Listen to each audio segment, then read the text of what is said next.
महादेव कहते हैं, हे पार्वती जी, मैंने जो तुमको कथा सुनाई है या मैंने तुमको जो अपने चित्त का भाव सुनाया है, ये 4 लक्षण जिसमें हो उसी को सुनाना। अनधिकारी अगर आ गया दिक्कत नहीं है, मुक्ति उसको भी मिलेगी, पर नाथ नहीं मिलेंगे। नाथ तो उसी को मिलेंगे जिसके चित्त में ये 4 लक्षण होंगे। इसलिए इन 4 लक्षणों को धारण करो। सबसे पहला, गुरु पद प्रीति। कोई गुरु नहीं है तो क्या करें? ऐसा नहीं हो सकता। कोई तो गुरु है जिसने राह दिखाई है, जिसने भक्ति के प्रति मोड़ दिया। यहां बैठा कोई व्यक्ति गुरु विहीन नहीं है। मुक्तिनाथ, बद्रीनाथ, वृंदावन, श्रीनाथ, गोवर्धन, जगन्नाथ, द्वारिकानाथ या दक्षिण के रंगनाथ, यहां बिना गुरु के कोई नहीं जाएगा। किसी से तो सुना होगा, किसी ने तो प्रोत्साहित किया होगा जाने के लिए, वही गुरु है। गुरु के चरणों के प्रति खूब प्रेम रखो। भरोसो दृढ़ इन चरणन के, सूरदास जी कहते, भरोसो दृढ़ इन चरणन के, भरोसो। बंधुओं, मुझ पर मेरे गुरु की बड़ी कृपा है और मेरा ये सौभाग्य है कि मेरे पिता ही मेरे गुरु हैं। लोगों के गुरु बनने के बाद वो गुरु पिता होते हैं, पर मेरे देह के भी गुरु मेरे पिता और मेरी आत्मा के गुरु भी मेरे पिता। और ये उन्हीं की तपस्या है जिस मुक्तिनाथ में कथा करने के लिए व्यक्ति 1000 बार सोचता है। हमने एक बार सोचा था बस और हो गई कथा।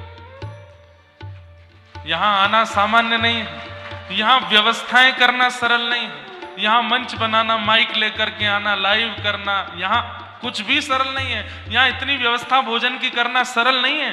यहां एक रात्रि से ज्यादा व्यक्ति रुकता नहीं, सुबह आता है शाम को चला जाता है। आज 4 दिन हमको हो गए इस प्रतिकूल वातावरण में। कोई कह रहा है मेरी सांस फूल रही है, कोई कह रहा है मुझको कुछ हो रहा है। मैं कह रहा हूं सब रुको भाई, इसको गंवाने मत दो। ये परीक्षा हो रही है तुम्हारी कि तुम लौट जाओ, मत लौटना। मेरा भी सर भारी होता है, मुझे भी रात्रि बुखार आ जाता है, मुझे भी जुकाम होता है, लेकिन मैं नहीं जा रहा हूं। वो अपना काम कर रहे हैं हमें भगाने का, हम नहीं जाएंगे। हम अपने गुरु की इतनी हल्की नहीं होने देंगे। हमारे गुरु की बहुत बड़ी कृपा है हमारे ऊपर। 7 दिन रह के जाएंगे यहां पर। भरोसो दृढ़ इन चरणन के, भरोसो दृढ़ श्री वल्लभ नख चंद्र छटा बिन, श्री वल्लभ नख चंद्र छटा बिन, श्री वल्लभ नख चंद्र छटा बिन, श्री वल्लभ नख चंद्र छटा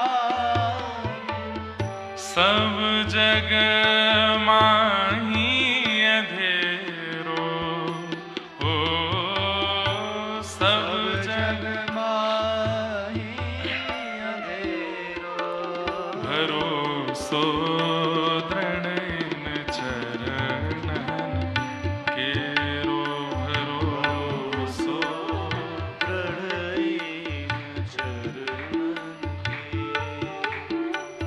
और सूरदास जी अपने अनुभव के साथ कह रहे हैं। ये सूरदास जी के भगवत प्राप्ति के पूर्व का पद है। सूरदास जी लगभग 100 वर्ष की अवस्था, अभी सूरदास जी का चरित्र कहा था मैंने नासिक दत्त धाम में। बहुत लंबा जीवन जिया सूरदास जी ने और अपने अंतिम श्वास को लेने से पूर्व ये पद गाते हैं। किसी ने उनको टोक दिया, बोले आपने आज तक अपने आचार्य की महिमा नहीं गाई। आपने युगल का यश गाया, कृष्ण लीला गाई, लेकिन अपने गुरु के बारे में कुछ नहीं कहा। तो सूरदास जी क्या कहते हैं? बोले तुमको लगता था कि मैं कृष्ण यश गा रहा हूं, तुमको लगता था मैं युगल यश गा रहा हूं, पर मेरे लिए कृष्ण और युगल मेरे गुरु ही हैं। मैं अपने गुरु को ही ध्या रहा था। और तब अंतिम श्वास लेने से पूर्व ये पद गाते हैं। और सूरदास जी सबको कह के जा रहे हैं, अपने इतने लंबे जीवन का अनुभव मैं बता के जा रहा हूं। इस कलिकाल में और कोई साधन है ही नहीं अपने कल्याण का, एक ही साधन है, केवल अपने गुरु के प्रति भरोसा कर लो, और कोई साधन नहीं है।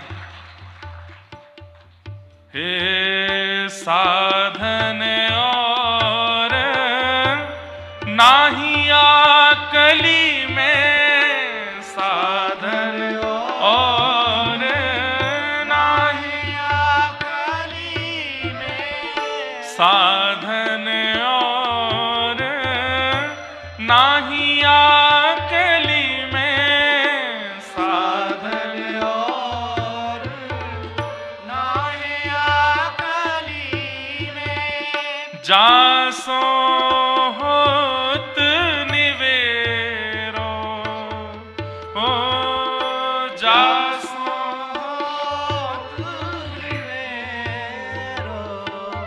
हे सूर कहा कहे दुविध आधरा,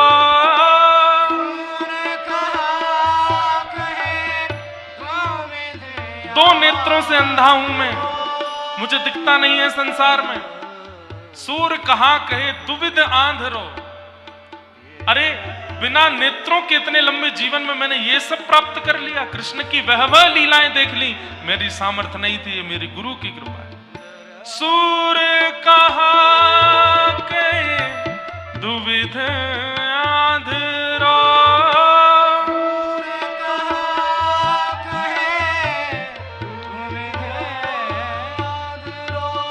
बिना मूल को छेरो,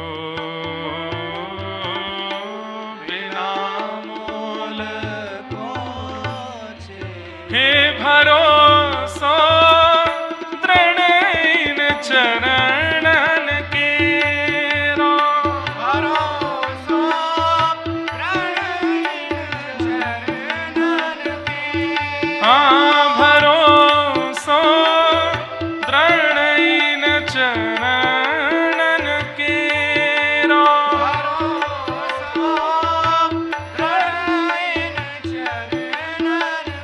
हाँ भरोसा दृढ़ इन चरणन केरो,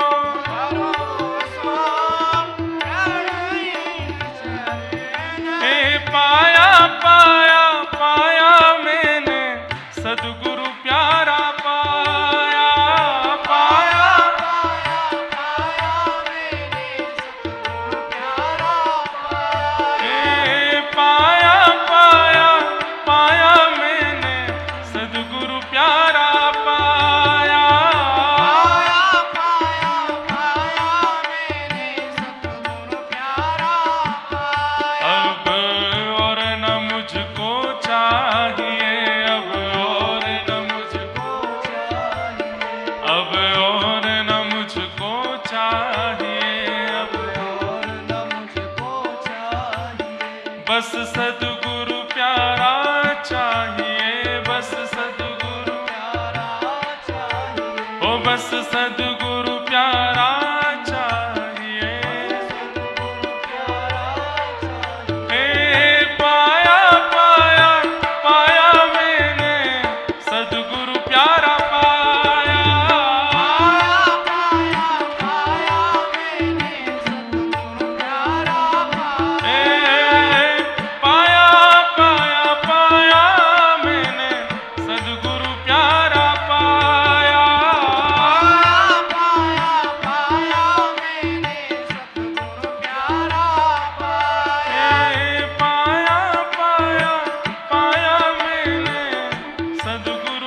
चरणन।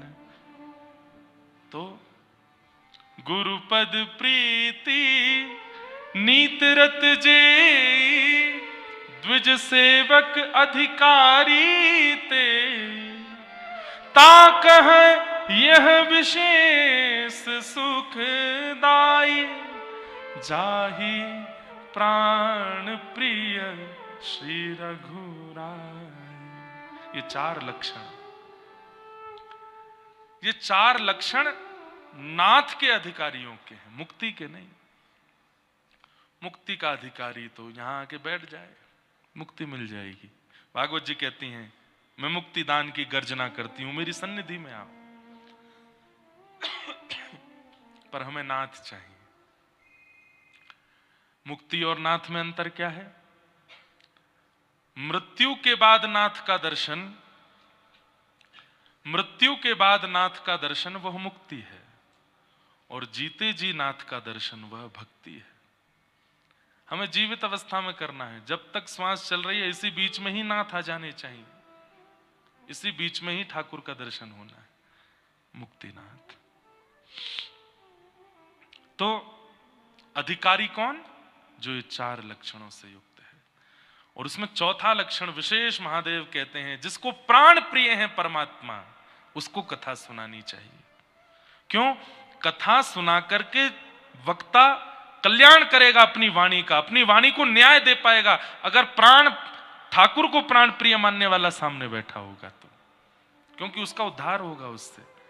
नहीं तो लोग तो हजार बैठते हैं कथा में, कोई उबासी ले रहा है, कोई फोन देख रहा है, कोई ऐसे कर रहा है, कोई ऐसे कर रहा है, हम तो सब देखते हैं। और एक बात कहूं, बहुत कम मिलते हैं ऐसे जो अधिकारी हों। और ये तो बहुत अच्छी कथा है कि इतनी कम संख्या में इतने पास पास लोग बैठे हैं। नीचे धरती पर जब जाते हैं वहां बैठे हैं 25,000 लोग, कहां दिख रहा है कौन अधिकारी? वहां तो केवल बोला जाता है। वहां किसको अधिकारी माना जाता है? स्वयं को अधिकारी मान के बोला जाता है कि मैं ही अधिकारी हूं, मैं बोल लेता हूं, अपने लिए बोलता हूं। पर यहां मुझे दिख रहे हैं, यहां मुझे अनुभव हो रहे हैं, यहां आपका मुख का हाव भाव सब दिख रहा है, वहां नहीं दिखता।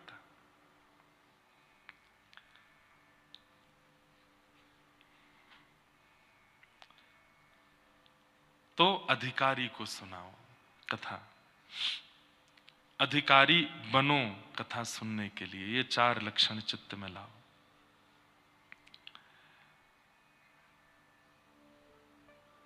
नौ लक्षण ऐसे हैं जो आपके चित्त में नहीं होने चाहिए अगर आप कथा के श्रोता हो तो। पहला लक्षण सठ बुद्धि। कौन सी बुद्धि? सठ बुद्धि किसको कहते हैं? सठ बुद्धि का एक बहुत सुंदर उदाहरण है, जो दूसरे को परेशान करने की योजनाएं बनाता रहता है। इसमें आनंद वाला परेशान नहीं, वो तो मैं भी करता हूं। किसी के, अब हमने एक बंदूक मंगाई है पानी वाली, मुक्तिनाथ में जो नहीं नहा रहे उन पर मारता हूं उसको। तो ऐसा नहीं, ये सठ नहीं है। सठ कौन? जो दूसरे को केवल रुलाने, परेशान करने और उत्पीड़ना करने की योजनाएं बनाता रहता है। हमारे पीछे बहुत सठ पड़े रहते हैं, कौन सी कथा में क्या बोल दिया, कब कहां क्या कर दिया, इनको पकड़ो, घसीटो, नीचे फेंको, इतनी सी उम्र में कैसे उठ रहा है ये, इसके इतने शिष्य कैसे हो रहे हैं, इसको इतने लोग कथा क्यों सुन रहे हैं, ये अच्छी बात नहीं है, इसको करो। ये सठ बुद्धि है।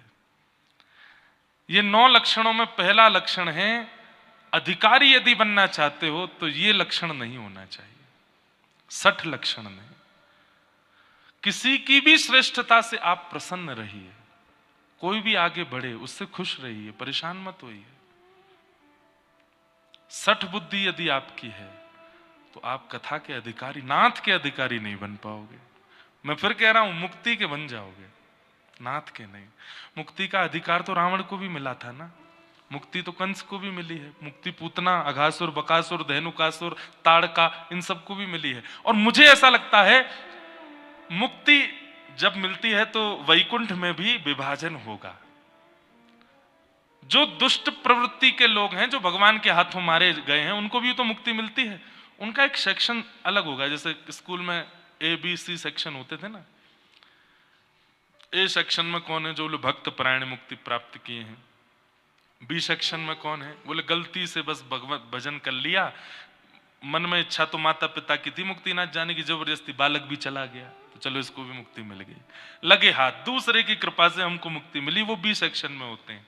और सी सेक्शन में कौन रहते हैं, कभी जीवन में भजन नहीं किया, कभी कुछ बस उपद्रवी किए हैं, सठ बुद्धि में रहे हैं, बुरा बुरा किया है, लेकिन जैसे रावण की तरह अंतिम बाण राम का लगा है इसलिए मुक्ति मिली है, कंस भगवान के हाथों मरा है इसलिए मुक्ति मिली है। तो कई बार इन सठों को भी, ये 9 लक्षण जो मैं बता रहा हूं, इनको भी मुक्ति मिल जाती होगी, लेकिन वैकुंठ में सी सेक्शन में रहते होंगे ये, इनके बेंच के आगे रावण ही बैठा होगा 10 सिर वाला, कि भाई क्या करके आए हो, मुक्ति तो मिल गई तुमको, पीछे पूतना ही बैठी होगी, इधर उधर ताड़का और ये सब राक्षस ही बैठे होंगे, ये राक्षसों को भी मुक्ति मिलती है। तो जो मुक्ति वैकुंठ में राक्षसों का जोन है वहां जाते होंगे ये 9 लक्षण वाले, इसलिए 9 लक्षण मत लाना, मुक्ति तो मिल जाएगी, नाथ नहीं मिलेंगे। पहला सठ बुद्धि नहीं। दूसरा हठशील, जिद्दी, बहुत जिद्दी नहीं होना है, एक कार्य के लिए इतनी जिद कर देते हैं कि बस पूछिए मत। बाल चेष्टा अलग बात है, छोटे बालक जिद करते हैं उनकी अलग बात है, पर बड़े होकर के भी जिद कर रहे हैं, छोटी छोटी बातों की जिद है, भोजन नहीं कर रहे, क्यों नहीं कर रहे, सुबह सुबह सबने सैंडविच खाया मुझसे पूछा ही नहीं, इसी बात से नाराज हो गए, जिद्दी स्वभाव है, जिद्दी। और एक बात बोलूं, भक्त को भी जिद्दी नहीं होना चाहिए। कई बार प्रतिकूल परिवार है, नहीं भेज रहे वृंदावन, नहीं भेज रहे कथा में, कोई बात नहीं, ये द्वापर नहीं है कि गोपियों की तरह प्राण त्याग के आप चले जाओ, कोई बात नहीं, जिद्दी नहीं बनना है। आप एकांत में बैठो, नाथ हो सकता है कि अभी आप ही नहीं चाह रहे होंगे मिलना, कोई बात नहीं, जब आप बुलाओगे तब आएंगे, लेकिन हाँ हम तड़प रहे हैं, हमें बुला लीजिए। वो बहुत जिद नहीं करते, जिद्दी स्वभाव, और विशेष रूप से विषयों के प्रति, व्यवहार के प्रति, संसार के प्रति जिनका जिद्दी स्वभाव है उनको क्या बोलते हैं, हठशील। ये भी कथा के अधिकारी नहीं। दूसरा लक्षण। तीसरा लक्षण, कल हम परसों इस पर चर्चा कर रहे थे, ईर्ष्या। किसी की उपलब्धि देख करके हमने किया कुछ गलत नहीं, पर मनी मन कशक रहे हैं, ये आगे कैसे बढ़ गया, इसको ऐसे कैसे मिल गया, ये ऐसा कैसे हो गया, इसको क्या बोलते हैं, मात्सर्य दोष। ये मात्सर्य दोष तीसरा लक्षण। नाथ के अधिकारियों में ये लक्षण नहीं होने चाहिए। तीसरा लक्षण ईर्ष्या। और चौथा लक्षण, कथा में मन लगा के कथा न सुनने वाला, बार बार कभी उबासी ले रहा है, कभी निद्रा को प्राप्त कर रहा है, कभी आलस में बैठा है, घड़ी देख रहा कब होगी पूरी, नहीं, उसको भी नाथ का अधिकार नहीं मिलता, नाथ नहीं मिलते। कथा में मन लगना, श्रीमद् भागवत जी में प्रथम स्कंद में एक श्लोक है बहुत सुंदर, और मैं अधिकतर कथाओं में से श्लोक का वाचन करता हूँ और सब लोगों को इस बात को समझाने का प्रयास करता हूँ। वहां स्पष्ट रूप से कहते हैं कि ठाकुर जी आपसे प्रसन्न है, इसका प्रमाण क्या है, कि धर्मस्वनिष्ठितः पुंसां विश्वक्सेन कथासु यः नोत्पादयेदधिरतिं श्रम एव हि केवलम्। ठाकुर जी आपकी सेवा से, आपके व्रत से, आपके नियम से, आपकी तीर्थ यात्रा से, आपके धाम गमन से प्रसन्न हैं, इसका प्रमाण क्या है, विश्वक्सेन कथासु यः। आप एक भी एकादशी नहीं छोड़ते, निर्जला और करते हैं एकादशी पर। आप हर साल जगन्नाथ, द्वारिकानाथ, बद्रीनाथ जाते हैं। आप हर कार्तिक मास में दीप दान करते हैं और आदि आदि सब कुछ करते हैं, पर आपसे ठाकुर जी प्रसन्न है। इस बात का एक ही प्रमाण है कि जब कथा होती है तो आप बिल्कुल विचलित नहीं होते, ध्यान पूर्वक श्रवण करते हैं, उत्साह पूर्वक कथा में रहते हैं, बिल्कुल उबासी आलस्य दूर दूर तक नहीं रहता है, परम प्रसन्न उत्सुक होकर के कथा श्रवण करते हैं। ये प्रमाण है इस बात का कि ठाकुर जी आपसे प्रसन्न है। आप कहेंगे महाराज जी चलो आपकी कथा में तो थोड़ा पद भी हैं, थोड़े संगीत भी हैं, थोड़ी बातें भी हैं, थोड़ी कथा भी है, पर कई जगह तो कथा ऐसी भी होती है कि मन ही नहीं लगता, वहां क्या करें? ऐसे में भी मन लगाना है। उसमें आज मुझसे किसी ने प्रश्न किया कि महाराज जी क्या अपने आचार्य, अपने संप्रदाय के आचार्य की ही कथा सुननी चाहिए, दूसरे की नहीं? ऐसा बिल्कुल नहीं, सबकी कथा सुनो। हमने तो पहला नियम ही यही बनाया है कि सबको सुनो, किसी के प्रति भी ये भाव मत रखिए क्या पता कुछ कहां क्या मिल जाए, है ना? सबकी कथा सुनो, सबको श्रवण किया करो, कोई बिल्कुल रोक टोक नहीं। हमारी व्यासपीठ से तो सबको श्रवण करना चाहिए और वहां बैठ करके, और कई बार तो कठिन कठिन कथाएं सुना करो, और वहां पे जब नींद आवे तो समझ जाना वो हो ठाकुर जी अभी प्रेम नहीं करते। कथा में, सत्संग में मेरी रुचि। चैतन्य महाप्रभु के चरित्र में एक बात आती है कि एक बार किसी ऐसे की कथा चल रही थी, ज्यादा विद्वान नहीं था, महाप्रभु जी पहुंच गए और इतना भावुक हुए, उसकी कथा में इतना भावुक हुए, रो रो करके बेहाल हो गए। और जब जब वो कृष्ण नाम कहता तो दोनों भुजा उठा करके नृत्य की स्थिति में आ जाते। बाकी सब लोग बोले ऐसा तो कुछ नहीं सुना रहे, ये तो बड़ी सामान्य सी बात कर रहे हैं, और महाप्रभु जी की दशा देखो। लोगों को कथा के स्तर से पता चलता है। जैसे हम उनकी कथा नहीं सुनते, क्यों? उनकी कथा में ऐसा, ठीक है, कथा में भी कई जगह मिलावटें होने लग गई हैं, कथा में भी कई जगह बहुत कुछ होने लगा है, लेकिन हमको उसमें क्यों पढ़ना है? वहां पर भी कृष्ण नाम तो बोला ही जा रहा है ना, राधा नाम तो बोला ही जा रहा है ना, नारायण नाम तो बोला ही जा रहा है ना, नाम सुन लो, कोई बात नहीं। कथा में सार नहीं तो नाम तो बोला जा रहा है, नाम तो सार युक्त है ना, उसको सुन लो। पर यह प्रमाण है कि आप कथा में रुचिकर होके बैठते हैं तो ठाकुर जी आपसे प्रेम करते हैं। और कथा में रुचि नहीं बनती है तो इसका मतलब आप जो भी क्रिया कर रहे हो सब केवल श्रम है, ठाकुर जी प्रसन्न नहीं है। तो चौथा लक्षण नाथ की प्राप्ति करने वाले में जो नहीं होना चाहिए वो कि कथा में मन ना लगना। मन लगाओ। अच्छा, मन कब लगता है? जब पता चल जाए कि वस्तु मेरा कल्याण करने वाली है तो मन लगता है। जैसे भोजन की भूख होती है तो भोजन करने में बड़ा मन लगता है, कभी कढ़ी से खाएंगे, कभी दाल से खाएंगे, बीच में अचार भी लगा लेंगे, पापड़ लाओ, पापड़ खाएंगे। कुछ मिष्ठान नहीं है क्या? मिष्ठान नहीं है? हाँ, अरे वाह, गुलाब जामुन लाओ, आंवले का अचार होता, आनंद आ जाता, वो भी खा रहे हैं। टेंटी का अचार, अरे वाह भैया, तुमने तो आनंद कर दिया, लाओ। जब पता चलता है कि इससे मैं तृप्त हो जाऊंगा, इससे मुझे सुख मिलेगा, आनंद मिलेगा, तो भोजन में कितनी रुचि बनती है। ऐसे ही जब हमें ये पता चल जाए कि कथा मेरा कल्याण करने वाली है, मेरे जीवन का उद्देश्य जो भगवत प्राप्ति है वो इसी से ही मिलने वाला है, तो कैसे नहीं बनेगी रुचि? बनेगी, निश्चित बनेगी। इसलिए पहले कथा को अति आवश्यक बनाइए, फिर कथा सुनने जाइए, तब मन लगेगा, नहीं तो नहीं लगेगा। हमारे लिए हम तो हर साल हर कथा ही करते रहते हैं, हमको तो बोर हो जाना चाहिए था बहुत जल्दी। 10 साल हो गए लेकिन एक कथा में भी उबासी नहीं आती, एक कथा में भी आलस्य नहीं आता। क्यों? क्योंकि पता है कि इसी से ही मेरे गिरधर प्रसन्न होंगे। अब धीरे धीरे जब से हम व्यस्त हो गए, हम लाल जी की बहुत सेवा नहीं कर पाते। अभी भी लाल जी वृंदावन में, जबकि इस कथा के मुख्य यजमान वही हैं। आपको पता है, हमारे जो कथा के यजमान हैं, इन्होंने कार्ड में भी मुख्य आयोजक प्यारे श्री राधा गिरधर लाल, वही आयोजक हैं, बढ़िया आयोजक हैं, घर में बैठे हैं।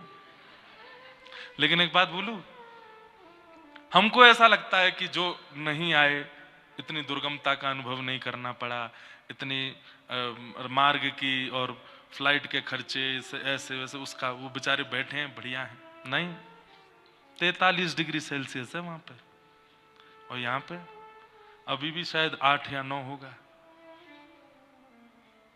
जब हमको शॉल और जैकेट में घर वाले देख रहे हैं तो बहुत ईर्ष्या कर रहे हैं।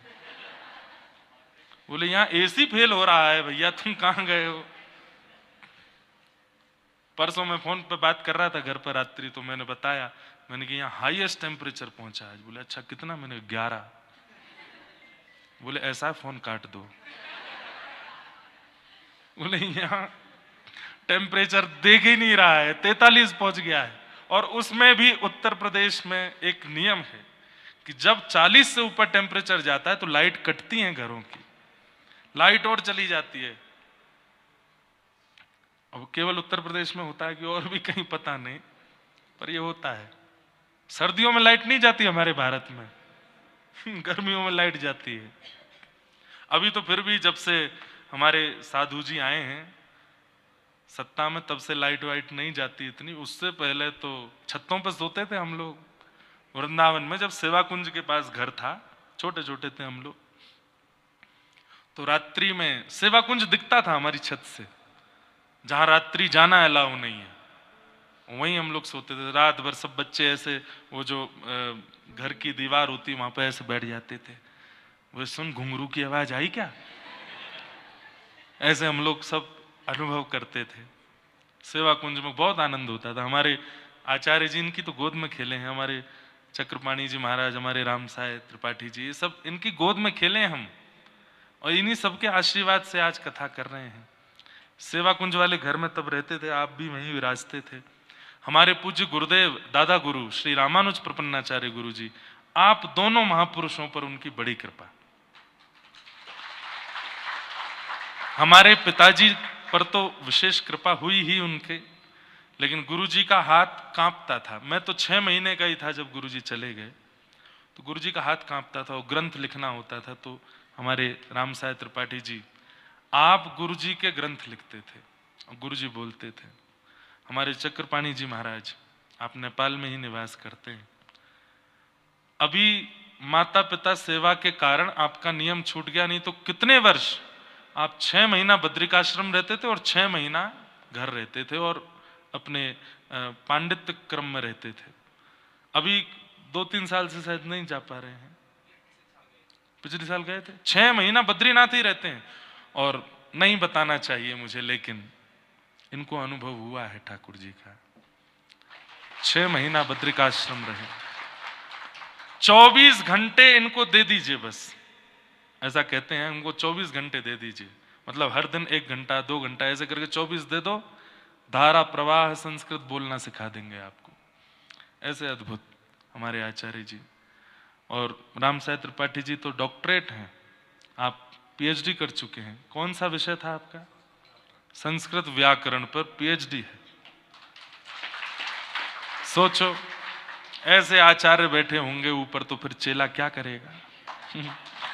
तो सब कृपा है। तो हम क्या निवेदन कर रहे थे, किस बात पर चल रही थी सारी बातें हैं? चौथा लक्षण मन ना लगना कथा में। तो लगाइए। बात चल रही थी टेम्परेचर के पीछे। तो नाथ की प्राप्ति में जो लक्षण है उनमें चौथा लक्षण है कथा में मन ना लगना। उसको लगाइए। और वो कब लगेगा? जब कथा से हमें ये पता चल जाए कि यही मुझे हरि प्राप्त कराने वाली। प्रभु चरित्र सुनवे को रसिया, राम लखन सीता मन बसिया। हनुमान जी जानते हैं यही है, ये कथा ही है जो मुझे राम जी से और मिला सकती है, इसलिए साकेत नहीं गए। यत्र यत्र रघुनाथ कीर्तनम तत्र तत्र कृतमस्तकांजलिम बाष्पवारि परिपूर्ण लोचनम मारुतिम नमत राक्षसांतकम। यत्र यत्र रघुनाथ कीर्तनम, जहां भी राघव जी की माधव जी की कथा होती है हनुमान जी आते हैं। हमें नहीं पता चलता, पर इस कथा में भी आए होंगे। अधिक मास, पुरुषोत्तम मास, बहुत कथाएं चल रही होंगी, पर हनुमान जी भी सोचते होंगे भाई इतनी भीड़ भाड़ है सब जगह, कहाँ चलें? तो पता चला होगा मुक्तिनाथ में एक ही कथा चल रही है अब। एक कथा और चल रही है रामानुज कोट में, वो तो मास कथा चल रही है, एक आचार्य जी यही नेपाल के ही कथा कर रहे हैं वहां, पर साप्ताहिक कथा हिंदी भाषा में तो यही चल रही है। हनुमान जी बोल रहे होंगे कि चलो वहीं चलते हैं, आके बैठ जाते होंगे चुपचाप, हमको नहीं पता चलता है, और वो निश्चित सुनते हैं। और आप क्या कहेंगे, आज से सुन रहे हैं, 3 युग से सुन रहे हैं, वो कथाएं वो कितनी बार सुन चुके हैं। अरे वक्ता के पास भी वो विषय नहीं होगा जो हनुमान जी पर है, लेकिन फिर भी दीन बन के जाते हैं, कथा सुनते हैं और रोते रहते हैं। प्रमाण क्या है कि हनुमान जी कथा में बैठे होंगे, तो उनका प्रमाण क्या है कि कौन से हैं हनुमान जी? बोले जितनी देर कथा चलती है, वाष्पवारी परिपूर्ण लोचन, आंखें भरी ही रहती हैं, नेत्रों से आंसू ही गिरते रहते हैं, वही है हनुमान। तो चौथा लक्षण क्या है? मुक्ति की प्राप्ति। अब विषय बार बार नहीं बोलूंगा मैं पूर्व का, मुक्ति और नाथ दो में चल रही है बात। नाथ की प्राप्ति करने वालों में यह चौथा लक्षण नहीं होना चाहिए, कथा में मन लगाओ। 5वां लक्षण, नाथ की प्राप्ति किसको नहीं होती है? द्विजद्रोही। द्विजद्रोही, द्विज का अर्थ मैंने बताया, जिसके 2 जन्म होते हैं, वो ब्राह्मण है और वो भक्त है। भक्त, संत, साधु, हरिजन, इनका जो द्रोह करते हैं, ब्राह्मण का जो द्रोह करते हैं, विप्रों का जो द्रोह करते हैं, ऐसे को नाथ की प्राप्ति नहीं होती। इसलिए भूल करके भी कभी वैष्णव अपराध, द्विज अपराध मत कीजिए। आपका एक अपराध आपकी जीवन भर की सारी भक्ति को सिमट करके गंगा में प्रवाहित कर देता है, नहीं मिलने देगा ठाकुर जी से। इसलिए वैष्णव अपराध मत किए। और अपराध 3 प्रकार से होता है, मनसा, वाचा, कर्मणा। मन से भी अपराध होता है। आपने केवल कोई बात सुन ली किसी की और तुरंत उसके बारे में अनर्गल विचार करने लगे, अरे हाँ हमको लग तो रहा था, ऐसा ही है, ये मानसिक अपराध हो गया। बोल दिया, किसी 4 आदमी से जाके कह और दिया, ये वाचिक अपराध हो गया। और फिर सन्मुख आकर के उनका अपमान कर दिया, ये कार्मिक अपराध हो गया। मनसा, वाचा, कर्मणा, 3 प्रकार से अपराध बिल्कुल मत कीजिए। हम कह रहे हैं भैया तुम्हारे सामने वैष्णव के लाख अवगुण प्रकट कर दिए जाएं, फिर भी उनके प्रति अपराध बुद्धि मत रखो। तिलकधारी हैं, कंठीधारी हैं, भगवत यश गाते हैं, भगवत यश सुनते हैं, भगवत कीर्तन करते हैं, चाहे उनके बारे में अब दुनिया चाहे जो कहे, वो मेरे आचार्य हैं, वो मेरे हरि के प्रिय हैं और हरि के प्रिय मुझे प्रिय हैं। द्विज द्रोह नहीं करना है, ये 5वां लक्षण नाथ की प्राप्ति करने वाले में नहीं होना चाहिए। 6वां लक्षण, नाथ प्राप्ति में जो विघ्न डालता है, लोभ। लोभ सदा दूसरे की वस्तु पर ही होता है, दूसरे की वस्तु पर ही हमारा चित्त जाता है और उसे अपना बनाने की इच्छा हो जाती है, वही लोभ है। पाप के बाप का नाम है लोभ। पाप के पिताजी, पिताजी मतलब इन्हीं से ही जन्म होता है लोभ का, पाप का, लोभ से। लोभ नहीं करना है। एक बहुत सुंदर कथा कल आचार्य जी सुना रहे थे हमको कि एक राजा थे, उनकी एक घर में कोई संतान का जन्म नहीं हुआ। ध्यान से सुनना। उनके एक पुरोहित जी थे, उनमें थोड़ा सा लोभ आ गया था। लोभ किसी में भी आ सकता है, इसलिए कहीं केवल पुरोहित कर्म करने वाले या ब्राह्मणों के लिए ही हम कह रहे हैं ऐसा मत सोचिएगा, लोभ किसी में भी आ जाता है। तो एक राजा थे, बहुत संपन्न थे, बहुत संपत्ति थी उनके पास, लेकिन कुल में कोई वंशधर नहीं था आगे। अपने पुरोहित जी से कहते थे कि कुछ अनुष्ठान कीजिए, कुछ यज्ञ कीजिए, घर में कोई तो बालक संतान हो, और पुत्र ना भी हो, पुत्री हो जाए तो फिर पुत्री का जिससे विवाह करेंगे उसको अपना राज्य दे देंगे। तो खूब अनुष्ठान आदि किए, लेकिन भाई समय से पूर्व कुछ नहीं मिलता, समय होने पर ही सब मिलता है। एक समय आया और रानी गर्भवती हुई और उनके गर्भ से बड़े शुभ समय पर एक पुत्री ने जन्म लिया। पुत्री के जन्म का समय लिख लिया गया और उससे पूरी कुंडली बनाई उस पुत्री की। और कुंडली जब बनाई गई तो उस कुंडली में एक ऐसा योग था कि वो पुत्री, वो कन्या जहां रहेगी वहां लक्ष्मी की वर्षा हुआ करेगी। मतलब यदि वो राजा के पास रहेगी तो राजा संपन्न होगा, और जब उसका विवाह हो जाएगा तो जिस घर में विवाह होगा वहां कोई कमी नहीं रहेगी। साक्षात लक्ष्मी ही है। लेकिन पुरोहित जी ने क्या सोचा, राजा पे ऑलरेडी इतनी संपत्ति है, हम लोगों की हालत इतनी ज्यादा अच्छी नहीं है कि ऐसे भी अगर ये कन्या मेरे पास आ जाए तो मेरे घर में खूब संपत्ति बढ़ेगी।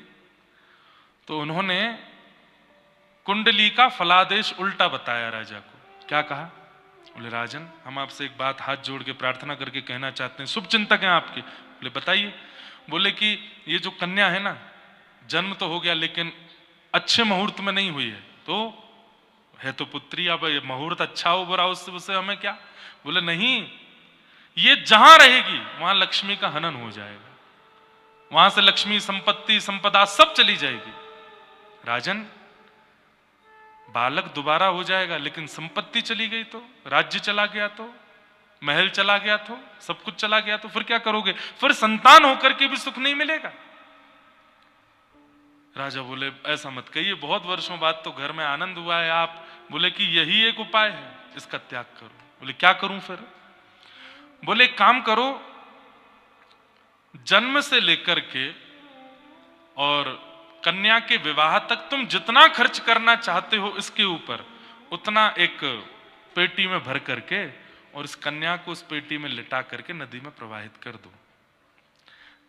मतलब जितना खर्चा तुम अपनी पुत्री पर पूरे जीवन करना चाहते हो उतना एक पेटी में भर के इस कन्या को लिटा के और उसको नदी में प्रवाहित कर दो। आप अपने कर्म से मुक्त हो जाएंगे। कन्यादान तक का सारा धन आप दे दो और इसको नदी में प्रवाहित कर दो, बालक तो दोबारा हो जाएगा। बहुत रोया राजा। सब लोगों की सहमति से कई बार राजाओं को ऐसे नियम लेने पड़ते हैं और राजा ने कहा ठीक है। वहां उस कन्या को एक पेटी में खूब सारा धन करके, कन्या को लिटा के पेटी बांध करके नदी में प्रवाहित कर दिया।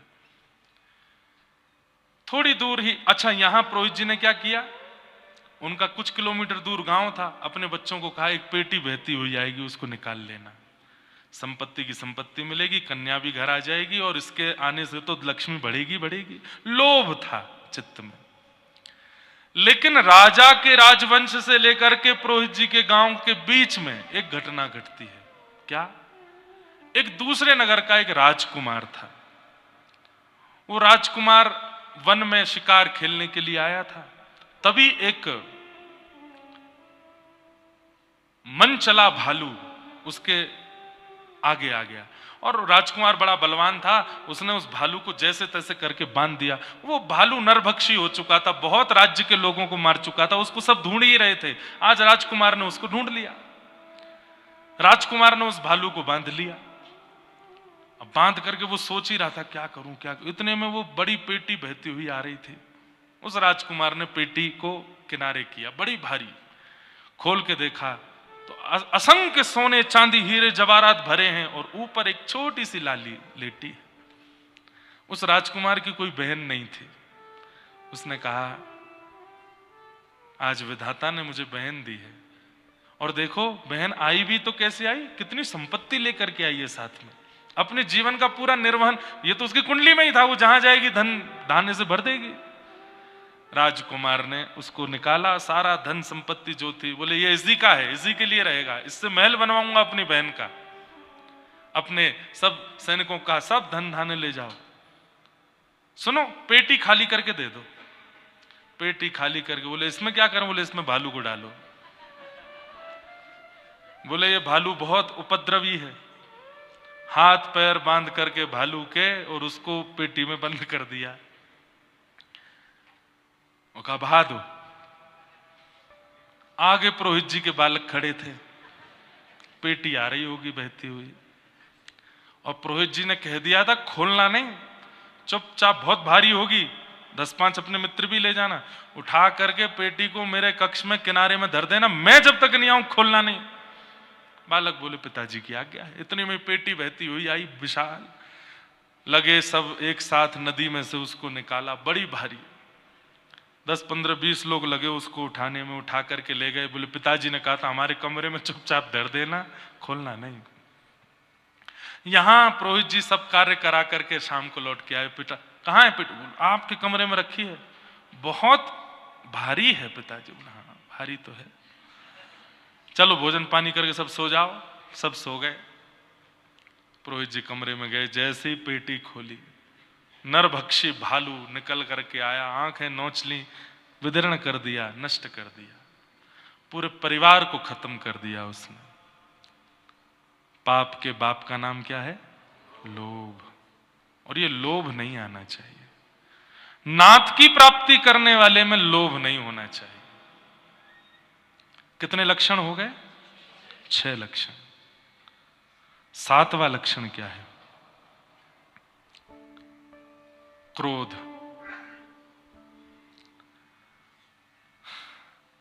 भगवत परायण वैष्णव में अगर क्रोध है तो वो भजन नहीं करता है। कई बार मैं अपने श्रोताओं को भी देखता हूं, शिष्यों को भी देख लेता हूं, और जब मुझे क्रोध दिखता है तो मुझे पता चलता है कि अष्टाक्षर नहीं करते, ये मूल मंत्र नहीं करते। आपको मुझसे ज्यादा क्रोध नहीं आ सकता। क्यों?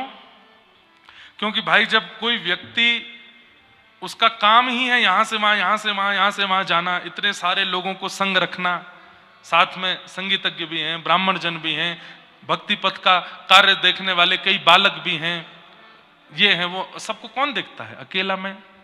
इसके बीच फिर अपना अध्ययन भी करो, घर परिवार भी देखो, गृहस्थाश्रम है उसको भी चलाओ। इन सबके चलते इतना क्योस होता है दिमाग में, क्रोध आ ही जाता है। पर आप कभी भी किसी से पूछ लेना, क्रोध में कुछ अनर्गल नहीं करता, मैं मौन हो जाता हूं, बात नहीं करूंगा, मिलूंगा नहीं, चर्चा नहीं करूंगा, लेकिन क्रोध को हावी नहीं होने देता। इसको मैं अभिमान युक्त होकर के नहीं कह रहा हूं, आप सीखो इसलिए कह रहा हूं।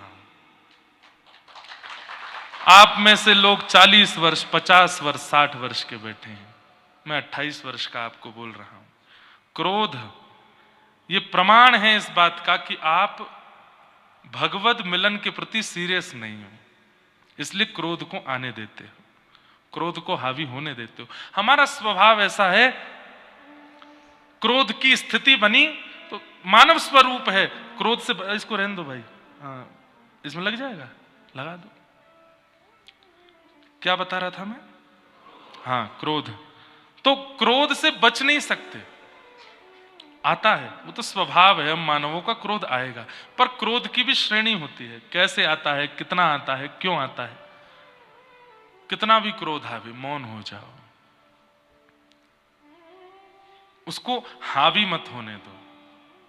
मेरा स्वभाव है कि यदि क्रोध दिलाने वाला व्यक्ति, और क्रोध भी ज्यादातर जैसे बार बार एक विषय समझाया गया हो फिर भी नहीं हो रहा हो तो क्रोध आता है, या फिर कोई बताने पर भी प्रतिकूल व्यवहार कर रहा हो तो क्रोध आता है, और या फिर बेवजह की बातें बना करके बोल रहा हो तो क्रोध आता है। और एक ही स्वभाव है, मौन होना, और बहुत बड़ा अपराधी है तो उससे दूर हो जाना। बस ये 2 ही काम हम करते हैं, तीसरा कोई नहीं कि उपद्रव, चिल्ला दिए हूं, गाली गलौज। मैंने ये भी अभिमान युक्त होकर नहीं कह रहा हूं, नाथ रक्षा करें, आज तक कभी गाली का शब्द जीभ पर नहीं आने दिया। जिस जीव से भगवत कथा कहते हैं उस पर गाली आने देंगे? और जब कोई वैष्णव हमको दिखता है ना, उनके मुख से गाली निकल रही है, उनके मुख से अपशब्द निकल रहे हैं, तो मन में आता है कि फिर ये कथा क्यों कर रहे हैं। जिस जिह्वा से व्यास जी और तुलसीदास जी की वाणी बोली जा रही है, साक्षात कृष्ण प्रकट किए जा रहे हैं, उससे अपशब्द क्यों? नहीं, क्रोध को मत आने दो, क्रोध को मत आने दो। हमारे लिए बहुत अपशब्द प्रयोग किए लोगों ने, बहुत विषयों में अपशब्द प्रयोग किए, पर उन अपशब्दों से उन्हीं के प्रति दया आने लगी कि क्यों बोलते हैं ऐसा, इस शब्द को प्रयोग करने से अपनी जीव खराब कर रहे हैं। इसलिए क्रोध, अगर नाथ की प्राप्ति के लिए सीरियस हो तो क्रोध नहीं आने दोगे, और क्रोध आवे भी तो मौन हो जाओ, शांत हो जाओ, बोलो मत, एकांत में चले जाओ। अलग अलग प्रकार के क्रोधी लोग हैं, सबसे बढ़िया बताऊं, सो जाओ। जैसे ही क्रोध आवे, कुछ अनुचित हुआ है, मन के मुताबिक नहीं हुआ, जाओ बढ़िया खा पी के सो जाओ, सुबह तक ठीक हो जाएगा। क्रोध ज्यादा देर रहना नहीं चाहिए, क्योंकि क्रोध क्या है पता है, ये एक प्रकार का इन्फेक्शन है। जैसे एक इन्फेक्शन हमारे शरीर में कहीं भी हो जाए, बॉडी पार्ट में, उसको बहुत देर रहने दोगे तो क्या करेगा, धीरे धीरे बढ़ता जाएगा, हाथ से फिर हृदय तक आएगा, मुख तक जाएगा, बुद्धि तक जाएगा, चरणों तक जाएगा, सबको खराब कर देगा। क्रोध को जितनी जल्दी हो सके निकालने का प्रयास करो। जैसे आया तुरंत समाधान ढूंढने लगो, ये शांत कैसे होगा, ये जो मेरे अंदर उपद्रव चल रहा है ये शांत कैसे होगा। नहीं कोई उपचार मिले तो बैठ जाओ लेकर के हरि नाम और गाने लगो।